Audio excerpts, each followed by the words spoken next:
Eh, Vamos a empezar las preguntas. Voy a ir al comienzo. La primera, Alejandro Morales, dice, ¿está el dato de valor por metro cuadrado entre construir tradicionalmente versus usar prefabricado? Yo creo que esa, Diego, te ha tocado responderla miles de veces, así que... Sí. Uno podría responder un número y seguramente la contraparte quedaría tranquilo en realidad, porque en realidad respecto a encontrar un valor UF metro cuadrado, yo quiero recalcar que en eso es fundamental lo que hablé en la presentación respecto a la integración temprana. Porque como en todo tipo de proyecto, el optimizar la modulación, el optimizar las luces de los elementos, va a hacer que abarquemos más superficie, ¿no? Si usamos una modulación correcta en planta, ¿ya? Por ir a un módulo, un 8x8, que generalmente son los que tienen mejores rendimientos, por lo menos, ¿ah? Vamos a tener un rendimiento de X metros cuadrados, podemos decir 64, y como estamos llevando el precio a una relación UF metro cuadrado, vamos a poder tener un número, ¿ya? Entonces, lo primero que uno podría decir es a qué tipo de proyecto nos estamos refiriendo, ¿no? Porque un proyecto de carácter industrial, que es una nave industrial con prefabricado, tiene valores por metro cuadrado muy distintos a lo que es un edificio de entrepiso, ¿no? Entonces, la pregunta es bien estirable y amplia, ¿no? Si uno quisiera una referencia, no sé, uno puede llegar a valores de edificios educacionales del orden de una obra gruesa de 9 UF metro cuadrado, uno podría llegarla optimizándola bien, ¿no? Pero a lo que voy es que esos valores no tienen no tienen tanto peso, ¿no? Están las variantes del transporte, o sea, dónde está este edificio que queremos saber el valor, ¿no? Cuáles son las características especiales de este edificio que queremos este valor, un poco yendo a lo mismo que a la presentación de Edith. Si nosotros tenemos una bodega de inflamables, por ejemplo, que a todos nos ha tocado desarrollar muchas veces, no son las mismas condiciones de resistencia al fuego que una bodega de almacenamiento, ¿no? Y eso ya implica tener cerramientos con una RF 180, muchas veces nos ha tocado hacer, y que todo eso implica que tenga un costo mayor. Entonces, trato de guiar de cierta manera por ahí la pregunta. La optimización y la mejora de un valor, de un precio, digamos, está directamente relacionada a la integración temprana que se haga, y eso quiere decir que el proyectista arquitecto debe interiorizarse, conocer el sistema constructivo con el cual está trabajando, ¿ya? Y desarrollar el proyecto, ¿ya? Y ese proyecto desarrollarlo de la mano con todo, y seguramente van a llegar a la solución más óptima en cuanto a precio, en cuanto a calidad, en cuanto a uso, en todo, ¿no? Eso es mi respuesta. Gracias. La siguiente pregunta, Jaime Morales, dice, al comienzo de la charla de la señora Edith, se refirió a un edificio como gueto vertical. En esa oportunidad dijo que el edificio tenía un mal diseño. ¿Qué es lo malo del edificio? ¿No contar con sistemas de emergencia o tener una densidad muy grande de habitantes? Ya, es una gran pregunta. Sí. Bueno, de manera coloquial uno le llama gueto vertical, aunque en realidad deberíamos referirnos a edificios hiperdensos, ¿no? Que es quizás el nombre más correcto. Hay varias componentes. Bueno, imagino que ustedes saben que estos edificios están previstos como un modelo de inversión, y con el sistema actual de vida que tenemos, muchos de estos edificios que están diseñados, por ejemplo, son pequeños, son pequeñas unidades, muchas de ellas para 2 personas máximo, viven 3, 4, hasta 6 personas. Esto es conocido por todos, ¿no? No es solamente hiperdenso en su su constructibilidad, sino que también es hiperdenso en su uso. Esto genera varias cosas. Cuando diseñamos una unidad habitacional donde van a vivir 2 personas, nosotros a veces, bueno, se proyecta en el rayando con el límite de lo óptimo, con muy pocos enchufes, con muy pocas salidas, con muy poca ventilación, porque está pensada para 2 personas. Pero cuando ahí colocamos a 6 personas viviendo, empezamos a recargar el sistema. Y el sistema al final termina debilitándose y puede ser una de las razones que son iniciadores de incendio. Y esto ha sido bastante evidente durante la pandemia, donde vivimos mucho tiempo en el edificio. Esa es la parte del uso. Cuando hay muchas personas dentro de una unidad que no está preparada, no solamente sobreutilizamos los sistemas, también la cargamos de material combustible, ¿no? Más cosas, más plástico, más colchones, más frazada, etc. Entonces también incrementamos la carga de combustible en el interior de la unidad. Esa es la parte del uso. En la parte del diseño, aquí hubieron varios fallos. Uno de ellos era que cuando las personas intentaron evacuar, las puertas estaban clausuradas, y eso jamás debe pasar en las vías de evacuación. Las vías de evacuación siempre deben estar listas para que las personas puedan evacuar. Por eso se le llaman vías seguras. Entonces, por un tema de seguridad malentendida, de decir de que no entren personas desconocidas, vamos como colocando candado a las puertas, y en realidad cuando lo necesitamos en caso de incendio o en caso de sismo, estas no están disponibles, por tanto es un fallo grave. Ese es un tema también que está relacionado con el plan de emergencia. Otro tema que ya es el diseño propia, me refiero a un diseño poco eficiente. Por ejemplo, me refiero a la falta de dinteles en la fachada. Esto es un facilitador de propagación vertical. Si vieron en la imagen, se ve un punto, uno de los departamentos bastante oscuro, como de color negro, y luego va hacia arriba, se va tiñendo de oscuro hacia arriba. ¿Qué quiere decir? Que las llamas viajaron desde el interior, en lo que le llaman el salto de la rana, hacia la vivienda superior, y desde ahí hacia la vivienda que está más arriba. Y eso con dinteles se pudo haber evitado. Luego hay otra foto de ese edificio en planta que es impresionante, porque ocupa casi una manzana y tiene un diseño de peineta. Y aquí uno puede decir que menos mal que el incendio ocurrió hacia la fachada y no hacia el interior, porque hacia el interior un diseño de peineta en uno de esos departamentos, el desastre pudo haber sido mayor, porque la propagación en horizontal a través de estos espacios de aire que quedan entre las peinetas hubieran ayudado a la propagación. Y ahí sí existe un diseño deficiente. ¿Por qué pasan estas cosas? Porque creo que ahí falta conocimiento, falta sentido común muchas veces para quienes aceptan este tipo de proyectos, ¿no? Entonces, a veces nos dejamos llevar por construir mucho, pero mucho y no muy seguro ni de mucha calidad. A eso me refiero cuando hablo de edificio deficiente. Pero un edificio deficiente ayudado con un mal plan, y además con una situación social que no es muy favorable, al final tenemos esta combinación de factores que hablamos en las últimas láminas de la exposición. Perfecto. Tenemos otra pregunta de Benjamín. A Diego Mellado: ¿qué tanto cuidado se debe tener en las uniones de estos elementos prefabricados?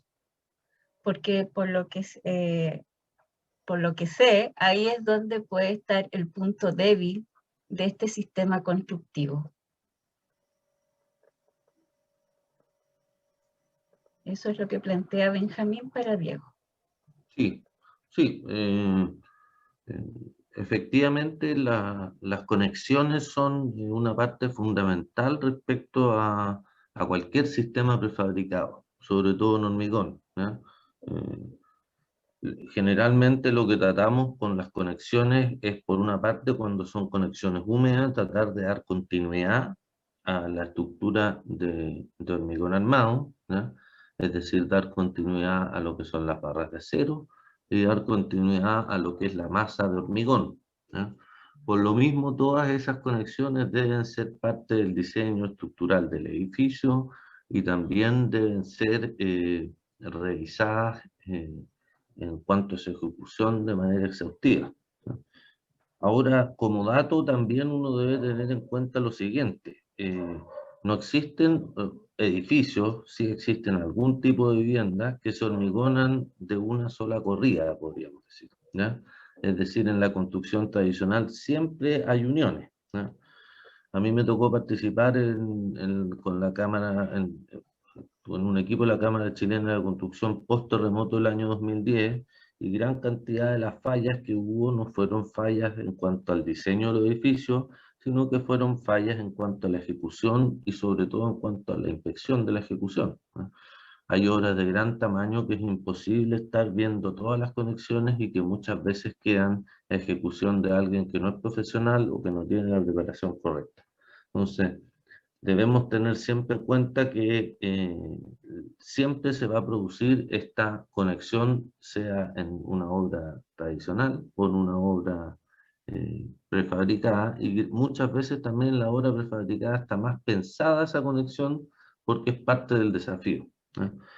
Y por otra parte, también las construcciones prefabricadas tienen uniones secas, ¿ya? O articuladas, ¿ya? De distinto tipo, ¿ya? Y que también pueden presentar un buen comportamiento, ¿ya?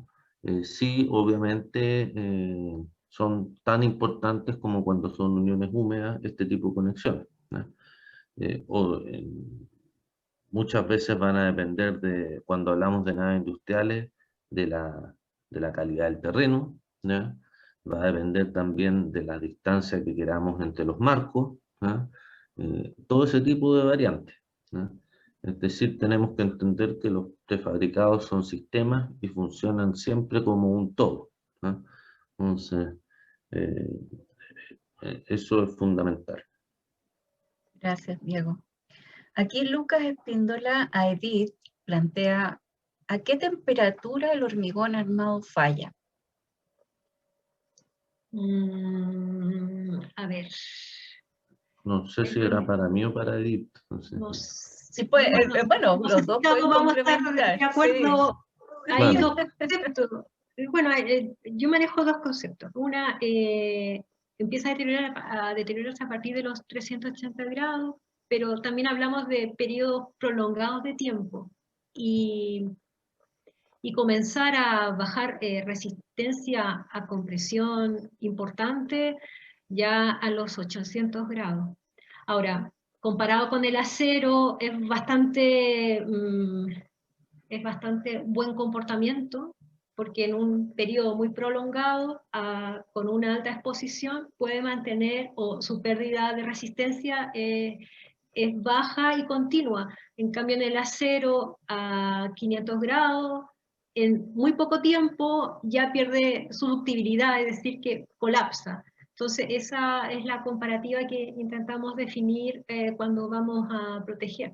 Bueno, el hormigón en realidad uno puede decir que tiene un buen comportamiento. ¿Cuál es el problema del hormigón frente a un incendio? Ustedes saben que un hormigón, bueno, esto Diego maneja mucho más, cura durante su vida. ¿Qué quiere decir? Que tiene agua en su interior. Y a exposiciones a altas temperaturas, esta agua que está en el interior, que diría casi microscópica, hierve. Al hervir ocupa mayor volumen, y al ocupar mayor volumen hace explotar el hormigón, y ahí cuando hay un incendio es bastante peligroso porque empiezan como esta especie de metralletas de hormigón y se destruye el hormigón. Ese es uno quizás de los grandes problemas que uno podría definir, y por eso uno se preocupa de disponer de los ensayos correspondientes que se realizan en laboratorios acreditados. Gracias, Edith. Diego, ¿tú quieres complementar? Sí, o sea, no hay que siempre tener en cuenta que el hormigón armado tiene ambos materiales, o sea, tenemos acero y tenemos hormigón. Como bien dice Edith, alrededor de los 380 o 400 grados, el hormigón empieza a bajar paulatinamente sus características como material. ¿Ah? Eh, Ahora, la ejecución de ese hormigón va a ser fundamental, porque si hay algún tipo de armadura expuesta o sin el recubrimiento que es necesario para cumplir ese lapso de tiempo, vamos a tener una falla que puede ser bastante rápida. ¿Ya? Y que es la falla que se asocia a las estructuras de acero. ¿Ya? Ahora, si bien es un tema de tiempo, porque generalmente la estructura, lo que se agradece es el hecho que el hormigón tiene a esa temperatura tiene capacidad de tiempo en la cual tú puedes de partida evacuar una edificación, ¿ah? Y que pueda llegar eventualmente bomberos a hacerse cargo de eso, ¿no? Eh, Mientras que, claro, el acero, como ese tiempo que tenemos es menor, su curva es absolutamente descendente, incluso con las pinturas intumescentes, etcétera, es más dramático. Entonces, eso podría ser un riesgo mayor para vidas y para la estructura misma por el poco tiempo que te da. Es importante el dato que da Edith de que prácticamente en el mundo creo que cada 7 segundos creo que era que hay un incendio, o sea, es algo importante. Entonces, eh, son bastante más que los sismos dañinos. Si bien los sismos son permanentes y el suelo está en permanente movimiento en latitudes como las nuestras, pero que tengan un poder ya más destructivo es menor que el incendio. Entonces, eh, son todas estas cosas que hay que tener en cuenta al momento de proyectar una estructura. Y en ese momento también las conexiones son fundamentales, o sea, ya como la pregunta anterior era de conexiones, las conexiones húmedas nos van a permitir tener una resistencia al fuego continua, ¿ah? Porque esa conexión va a tener la misma resistencia que, que los elementos de hormigón, ¿ya? Hablando, por ejemplo, una conexión pilar-viga, ¿ya? Pero, por ejemplo, cuando hablamos de aisladores elastoméricos, ¿ya? O de algún tipo de conexiones secas en una estructura de hormigón, esa conexión muchas veces son conexiones metálicas que van a tener un recubrimiento de pintura intumescente y que va a ser el punto débil también en un incendio, ¿ya? O en buena parte los edificios de categoría A que se han hecho con aislador elastomérico, está la obligación de poner estas mantas inífugas para proteger el, el aislador elastomérico en un eventual incendio, ¿no? Entonces, las conexiones también son importantes en ese sentido, ¿no? Hay bastantes preguntas, voy a tratar de ir lo más rápido posible. Pedro, más que pregunta, es una afirmación que los incendios se propagan por las fachadas y en Chile no existe una normativa de protección de fachadas, ni por distanciamiento, ni por apantallamiento, y menos protección obligatoria con sprinklers para edificios habitacionales. De los 6 parámetros exigidos por la NFPA para fachada, en los guetos no se respeta nada, porque no hay normativa. Los edificios más riesgosos del mundo. Bueno, Edith harto nos mostró todas esas deficiencias. Rubén, Edith, No, ¿querías complementar algo? ¿Sí? Que sí, en realidad, bueno, es una afirmación bien dura, pero Sí. yo creo que también la reflexión tiene que ver con nuestra responsabilidad. O sea, la responsabilidad no solo es de las normas. Por eso el mensaje de la presentación es que la ordenanza define unos 4 objetivos. Esos 4 objetivos, si no hay norma, los tengo que buscar. Y ese fue el mecanismo que encontró la ordenanza para decir, ustedes saben, la ordenanza no se modifica cada 2 años, y no es única la modificación. Entonces, como cuesta mucho hacer eso, yo creo que ellos pensaron cómo la velocidad de actualización de una norma versus la velocidad de las tecnologías es bien dispar. Entonces, lo que yo pienso es que la ordenanza deja la ventana abierta para poder tomar decisiones. Es decir, si la ordenanza me está definiendo que debo controlar la propagación, pero no es muy, ¿cómo se llama? No es muy extensa. Por ejemplo, en el caso de la fachada, ¿Qué debo hacer? ¿Cruzarme de brazos y no hacer nada? No, debo cumplir con ese objetivo. ¿Hay algo en el Código Nacional que me ayude a eso? A lo mejor la respuesta, poco. Entonces, ¿qué hago? Entonces busco en códigos internacionales y busco aquello que me ayude a responder esas falencias.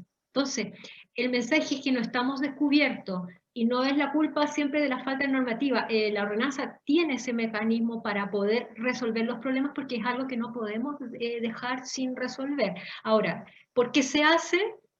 Porque lo que les comenté, siendo bien honesta, hay falta de conocimiento, hay colegas que no están muy puestos, quizás más puestos en la parte estructural, más puestos en la parte de instalación, y quizás el tema de incendio está muy concentrado. Yo siempre he hablado, yo estoy dedicada a la protección pasiva, entonces con envidia puedo decir que la niña bonita de la protección contra incendios son los sistemas activos.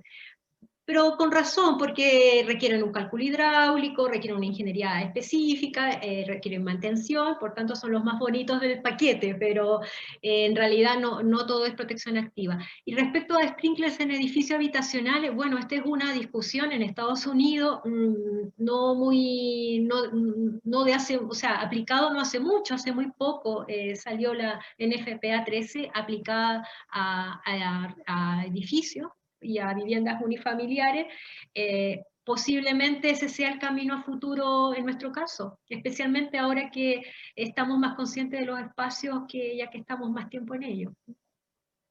Y justamente la siguiente pregunta que dice Rubén Manrique, producto de la pandemia en relación a la prevención de incendios, ¿hay nuevas técnicas o nuevas regulaciones debido a que debemos estar más tiempo en nuestros hogares? Hay algunas campañas de bomberos relacionadas con esto, como hay una campaña que se llama Cerrar la Puerta. De las Es escaleras. bastante controvertida, pero lo que dice es que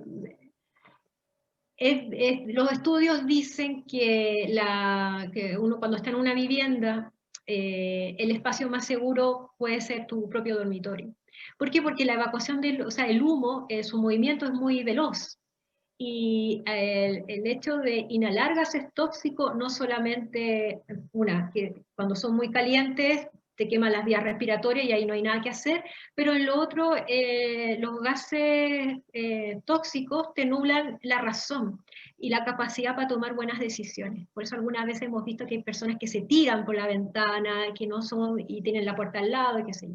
Hay determinadas actividades que Bomberos ha sido bien consciente respecto a esos temas. Ahora, como audiencia yo los invitaría a aquellos que viven en edificios de vivienda o condominio, que revisen su plan de emergencia. Si lo conocen, lo han practicado, y así como se hacen estos, ¿cómo se dice? Como el sismo, que cuando uno hace simulacro. Un simulacro, pues si eso lo han hecho en su propio edificio. Conocen a sus vecinos, saben quiénes son las personas mayores, aquellas que son más complejas de evacuar. Esas preguntas son muy buenas para hacérselas el día de hoy, ¿no? O sea, en tiempos de pandemia es muy importante y vamos a ver que la mayoría no conoce su plan de emergencia.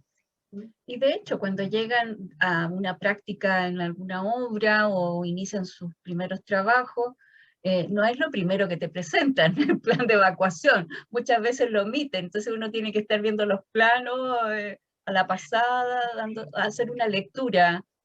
Pucha, ahora que estamos con bastante restringidos, pero había un video muy bueno en Estados Unidos sobre bares, ¿no? Para concientizar el concepto de la evacuación y de la seguridad.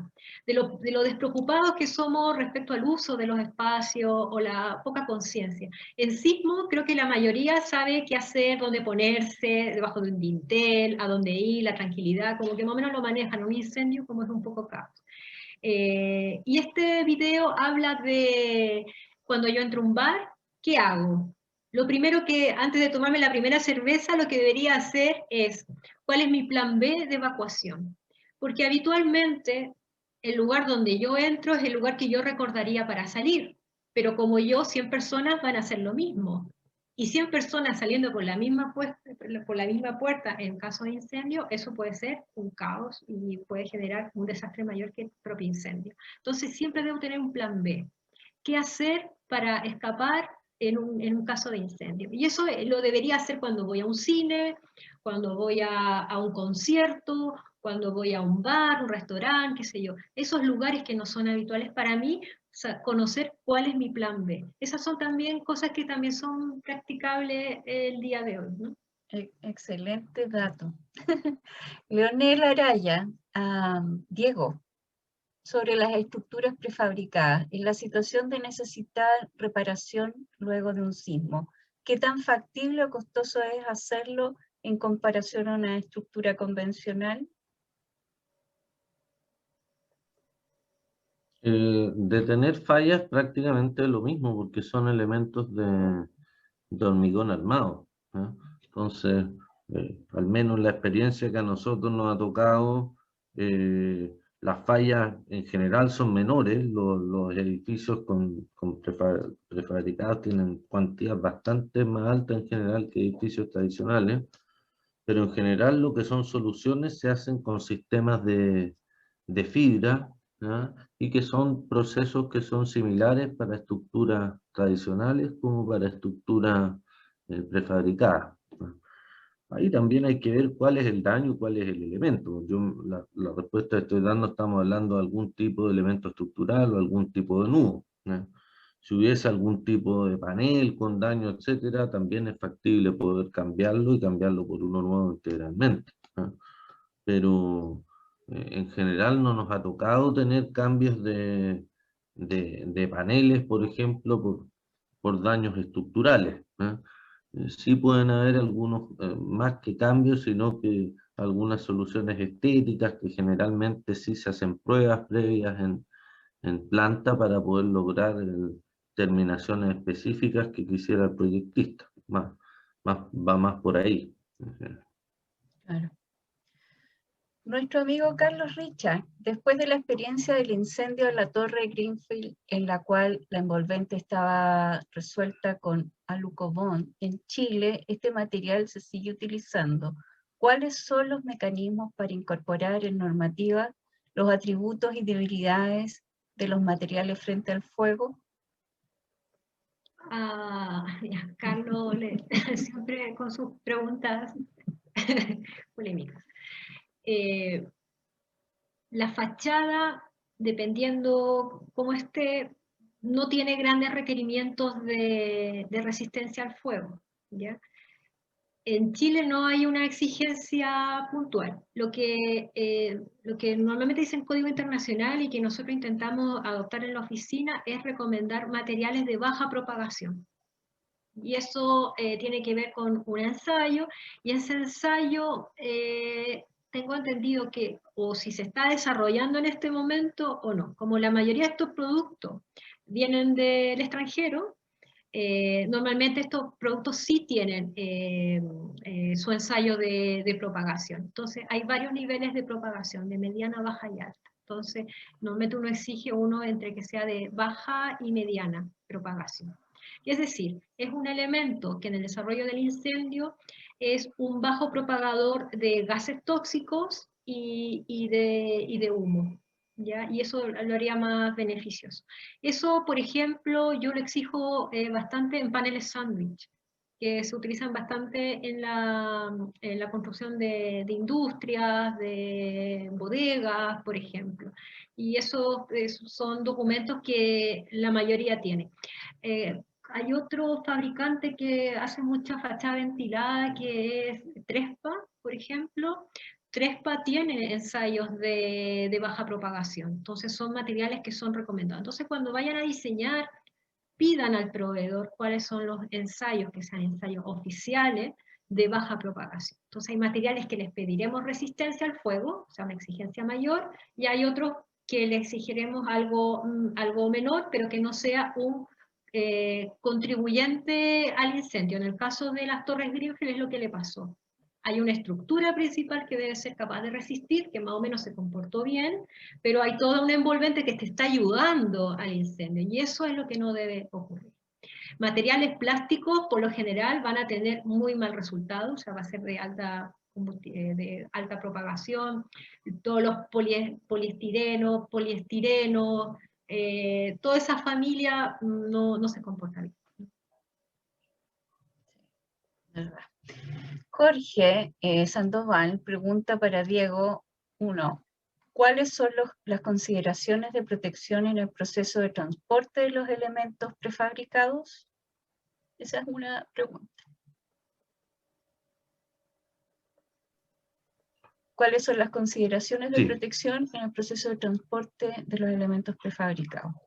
Sí, en general hay algunos tipos de elementos que se protegen eventualmente porque son elementos que van a quedar a la vista, pero en general los elementos se transportan sin un plástico protector ni nada debido a la alta resistencia que tiene el hormigón.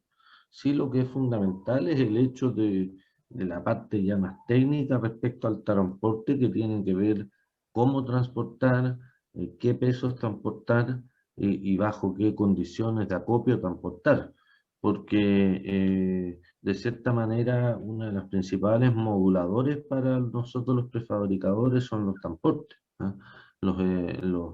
Los elementos se transportan a través de camiones principalmente en Chile como para poder llegar a una obra, ¿ah?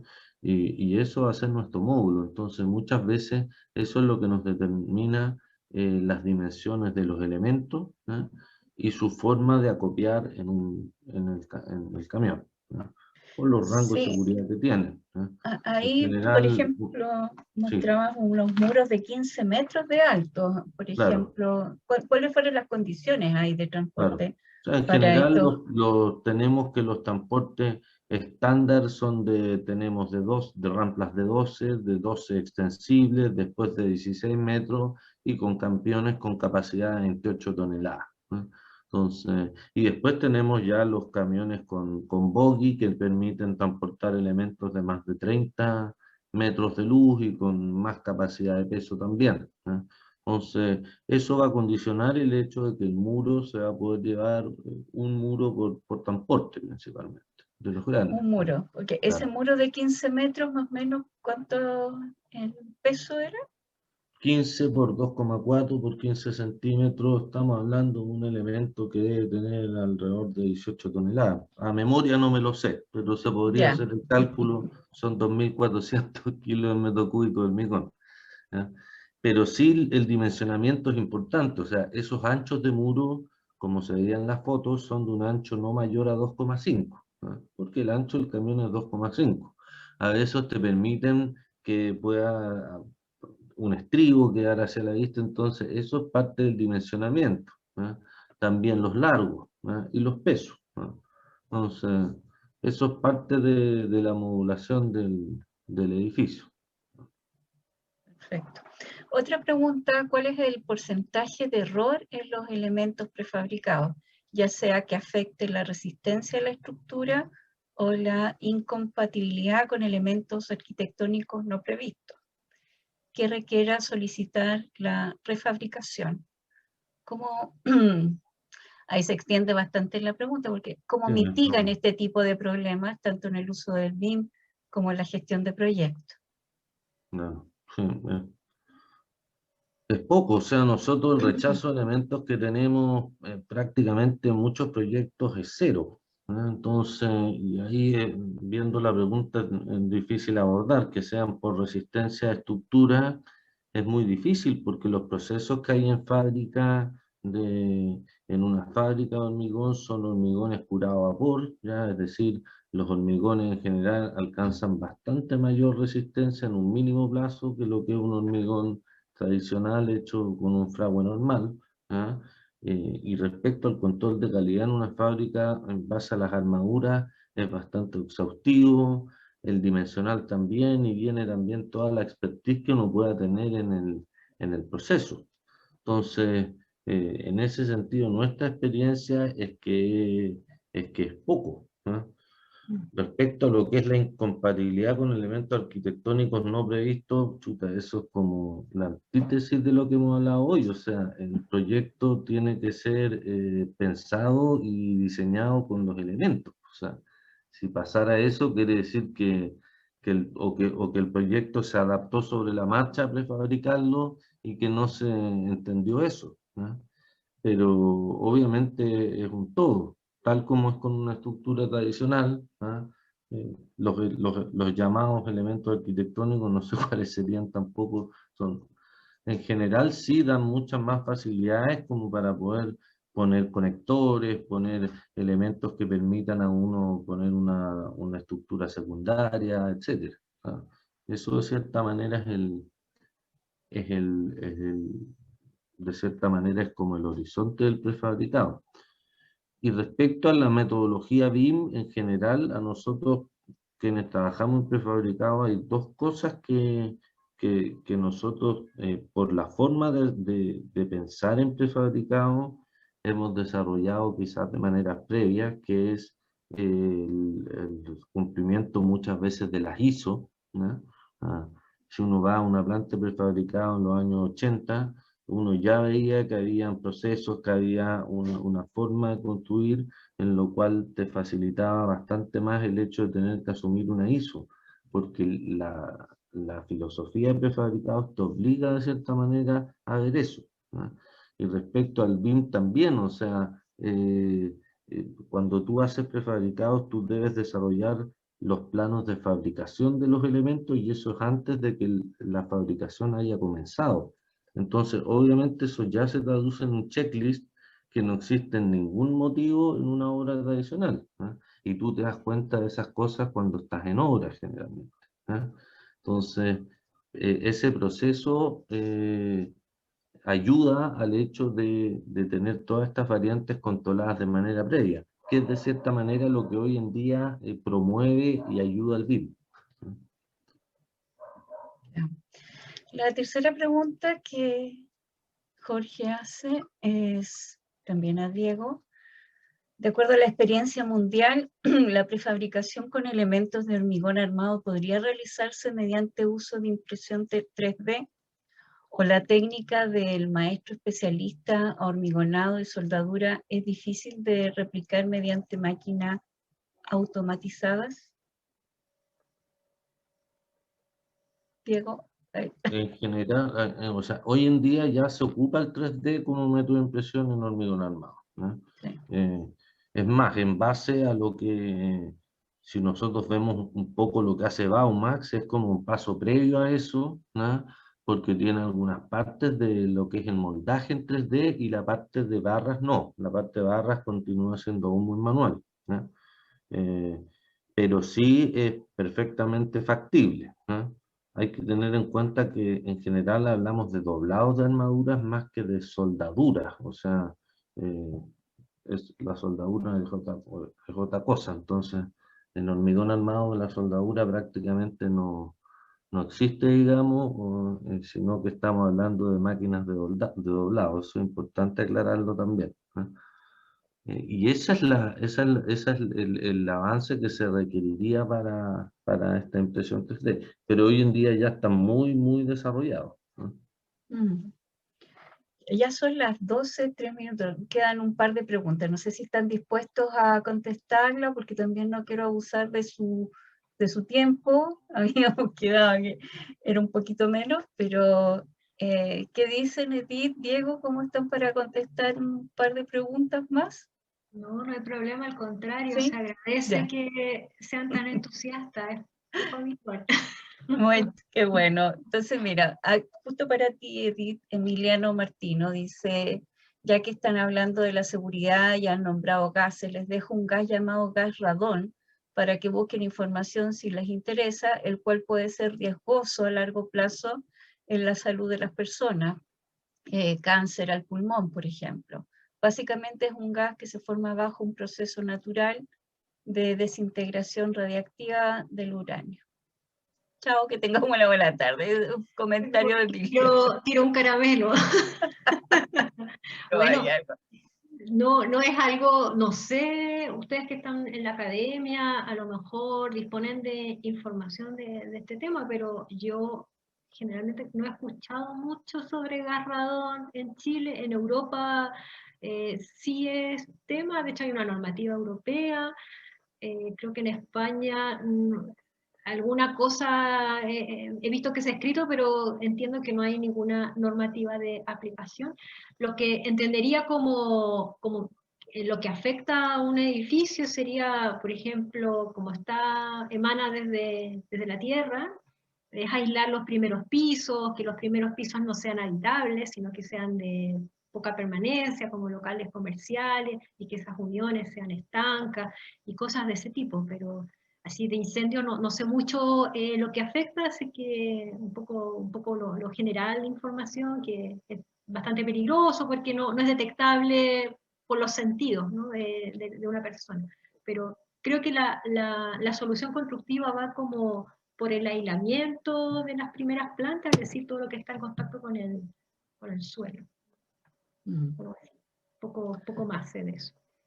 Aquí Pedro, por lo visto, es un colega bastante cercano a tu expertise, Edith, que plantea sobre los objetivos de la protección contra incendios. Redactó él una presentación a Contraloría sobre que los guetos, presentada por el diputado Pablo Vidal y el ahora alcalde Muñoz, de Estación Central, y la respuesta fue: reconocen que no hay protección, pero como no existe requerimiento normativo, no aplican los objetivos. Eso... Ya, yo no estoy de acuerdo. Porque construirías un edificio sin protección, porque resulta que justo el edificio que se te ocurrió diseñar, porque te inventaste un gap, lo típico que hacen algunos colegas, para poder eludir planteamientos de seguridad. O sea, no, la seguridad es sinónimo de vida, y eso hay que ser súper como estricto. Drástico. O sea, ahora, más que práctico, de sentido común, es decir, si además nosotros somos responsables de dar buenas condiciones de habitabilidad a las personas que además están constituyendo un plan de vida a través de la compra de una unidad, y esa unidad lo que menos puede ser es insegura. Entonces, yo creo que el planteamiento de Contraloría, no sé, aquí en ese tema de Estación Central también hay mucha cosa detrás, hay mucho tema que no es estrictamente técnico. Ahora, desde el punto de vista de la División de Desarrollo Urbano, la postura es que los objetivos están planteados para ello, y todo aquello que no esté recogido a través de una norma directamente, tú puedes pasar a un código extranjero, y en eso es bien explícito también la ordenanza. Hay un capítulo que es posterior y que dice que en aquellos temas en los cuales no tengas una respuesta explícita, te puedes dirigir a un código internacional, y además te dice cuáles. Te dice, bueno, puede ir por el camino americano o puede ir por el camino europeo. No te dice que vaya por el camino chino ni por el camino hindú. No, te dice europeo o americano. Ahí tiene dos alternativas, arréglese la vida. Yo ahí estoy como con Pedro, no estoy tan de acuerdo con esa respuesta. Creo que es una respuesta más bien de carácter que no es de tema técnico, en realidad, busca otras cosas. Es complejo ese tema. Jorge Sandoval te destinó una pregunta a ti también, Edith. ¿Qué criterios manejan para establecer una compartimentalización adecuada? Habló del uso de muros y losas para ello, pero ¿qué técnicas utilizan para probar diseños adecuados de compartimentalización? Entre paréntesis, cálculo de parámetros con rangos admisibles, estandarizado, modelamiento del fenómeno de incendio en un espacio cerrado, cierre paréntesis. ¿Existen manuales especializados para ello? Sí, bueno, son normas, la mayoría de ellas son internacionales, ya sea el Código Europeo o, bueno, por la facilidad del lenguaje, el Código Técnico de la Edificación, que es el Código Español, es un documento bastante bien desarrollado, y bueno, por el idioma es muy accesible. Y luego está todo el conjunto familias de normas americanas, NFPA, o de la familia IBC, ¿no? Que es el marco normativo norteamericano. En el contexto local, por ejemplo, las distancias, los límites de distancia de recorrido nos ayudan a definir cuál es nuestra área de compartimento. O sea, En realidad nuestro código no dice cuál es mi área mínima. Generalmente se habla de área mínima de compartimento. Por ejemplo, un hospital para código internacional va en el rango de los 2.100 a los 2.400, 500 metros cuadrados. Ese es mi rango máximo de compartimento en una unidad, por ejemplo, de hospital. En otro tipo de edificio, por ejemplo en nuestra situación local, que no nos define de manera explícita, sí lo define a través de distancias recorrido. Es decir, si yo supero esa distancia, ya tengo que generar un compartimento. Entonces, es como bastante como por el lado, pero sí están esas herramientas.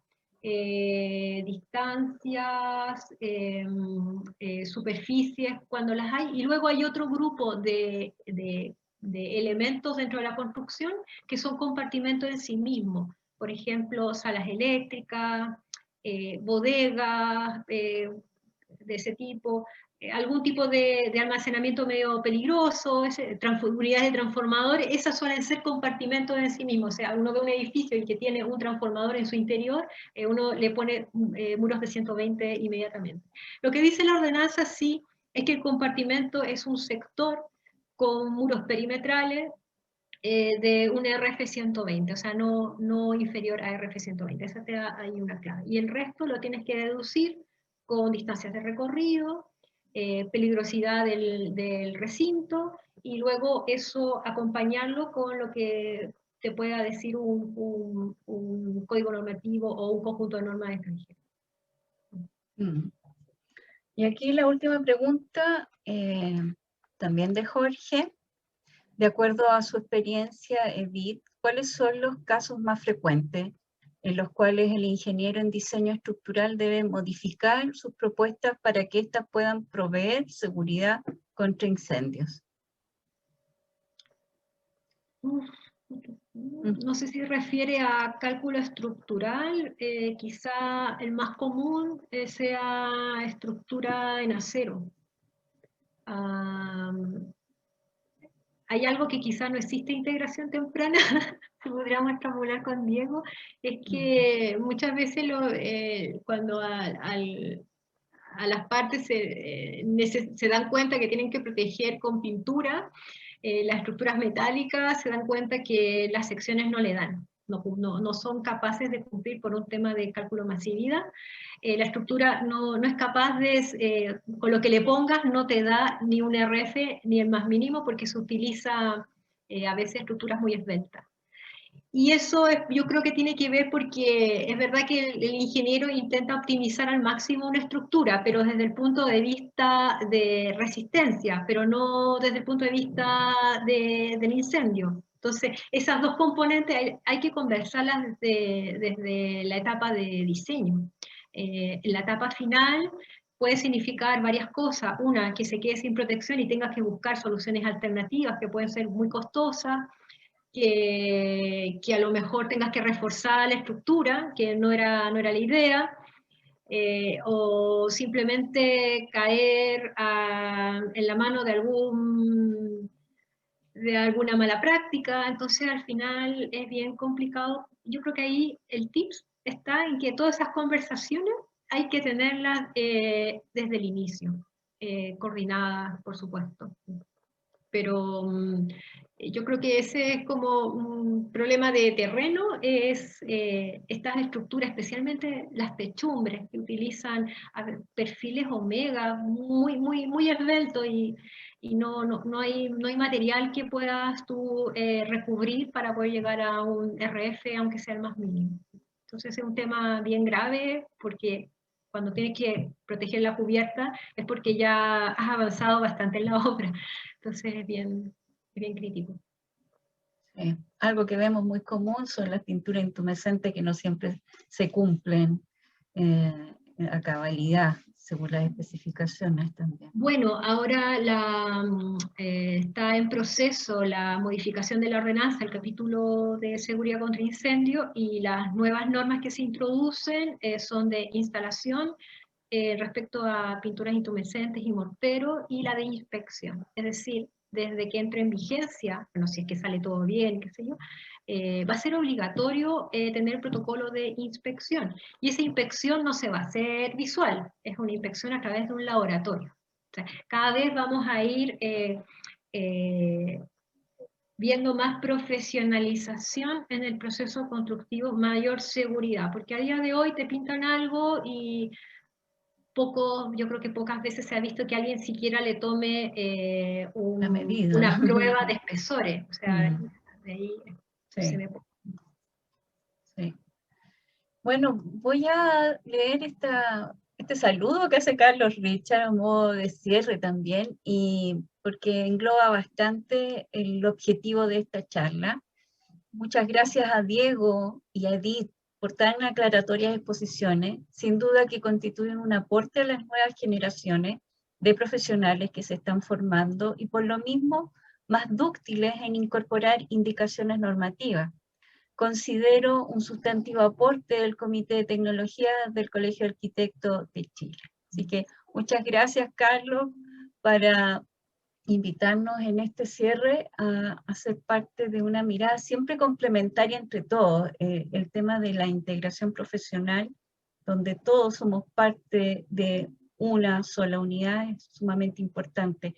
Gracias a todos por sus preguntas. Pedro, muchas gracias por tu participación y aportes. Jorge, que estuvo con bastantes preguntas, así que esperamos que haya sido de satisfacción para todos este encuentro y seguir puliendo todo esto que ya se expuso. Tanto Diego como Edith nos invitan a seguir perfeccionando todo este trabajo y ejercicio, ¿cierto?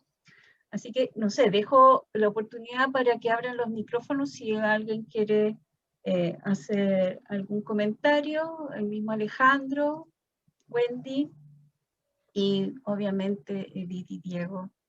Muchas gracias a todos. Gracias a ustedes, Nicole, y cualquier contacto quedarán nuestros correos si tienen alguna otra duda o aclaración o quisieran material complementario a lo que pudimos exponer hoy. Sí, muchas gracias, Diego. Sí, muchas gracias también a todos ustedes, la Universidad de Valparaíso, por habernos considerado. Y la verdad que para nosotros yo creo que es una gran oportunidad de compartir esta información y ojalá que todos tengan esa curiosidad y luego lo puedan plasmar en su quehacer profesional. Exacto. Sí, yo solo quiero complementar lo que mucha gente ya dijo, dar las gracias a los expositores. Se agradece enormemente la disposición, porque fue una jornada bastante larga, bastante intensa, pero a la vez bastante enriquecedora. Amplió la mirada de nuestros estudiantes respecto a lo que es el ejercicio de la ingeniería civil, la integración con otras disciplinas, y un montón de factores que, como decía